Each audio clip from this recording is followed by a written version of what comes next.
Bonjour à tous.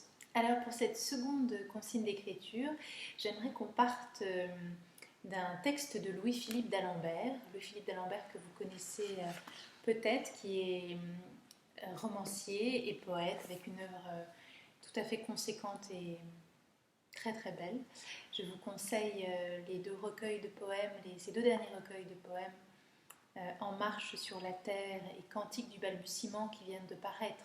Cantique du balbutiement vient de paraître aux éditions Bruno Doucet, le précédent également, et il parle admirablement de son enfance. Je vous conseille aussi Mur Méditerranée, qui est son dernier roman, qui est paru chez Sabine Vespizer, qui a été publié en 2019. Je vais vous lire un de ses poèmes qui a été publié dans La Beauté.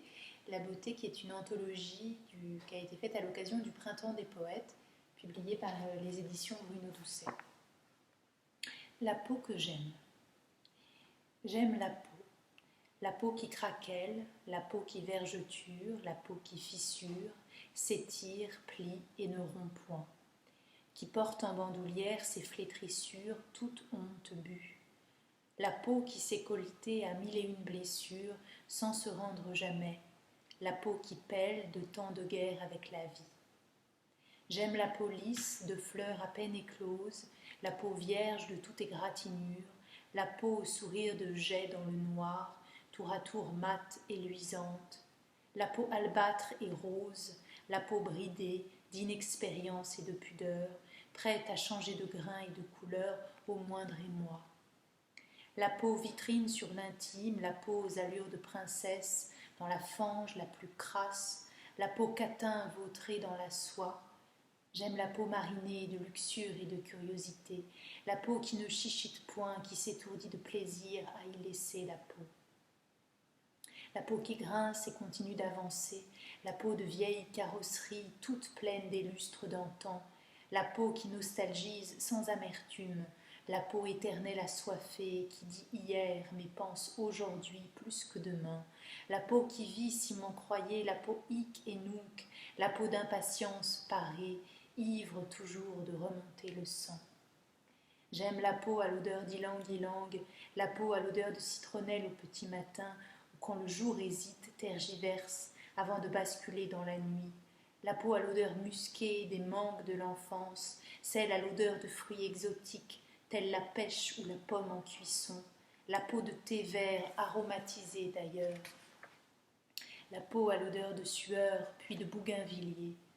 J'aime la peau par-dessus tout qui a vécu la peau, qui s'est frottée avec allégresse contre mille autres peaux, la peau qui est peau. J'aime ta peau. Alors à partir de cet admirable poème, j'aimerais que vous puissiez composer vous aussi votre propre poème, votre propre texte, à la manière de Louis-Philippe d'Alembert. De travailler comme dans ce poème sur la répétition, à l'attaque de votre texte, à l'attaque de chaque vers, de chaque début de phrase. Cette répétition de la même attaque, là c'est j'aime ta peau, j'aime la peau ou j'aime, cette répétition va donner du rythme et de la force à votre texte. Donc de choisir comme ça une attaque qui se répète, mais une attaque qui soit du côté de la lumière. C'est toujours ce qu'on va chercher dans les ateliers. Donc pas je n'aime pas, mais plutôt j'aime, ou je désire, ou je veux, ou trouver quelque chose qui vous parle et qui vous soit proche, mais qui soit du côté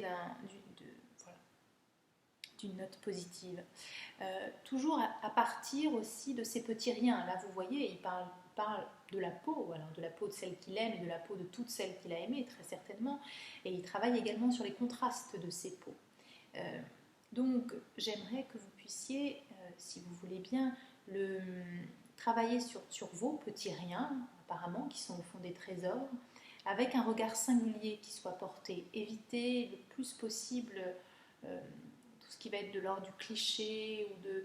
Non, partez de vous vraiment, de la singularité de votre regard pour composer ce texte et regardez ces petits riens, vos petits riens.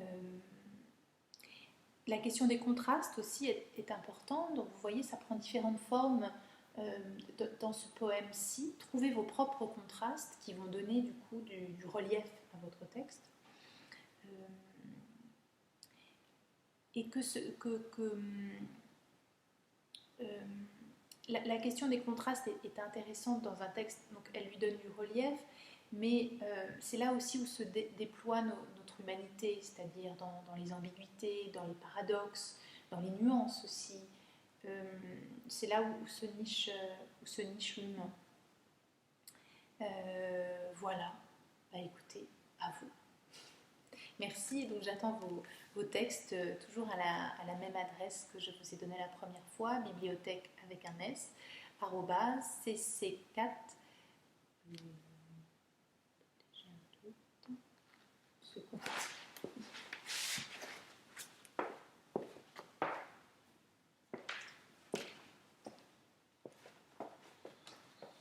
Pardonnez-moi. Voilà. Donc, bibliothèque avec un S, @cc4r.fr. Voilà. Merci beaucoup et j'attends vos textes.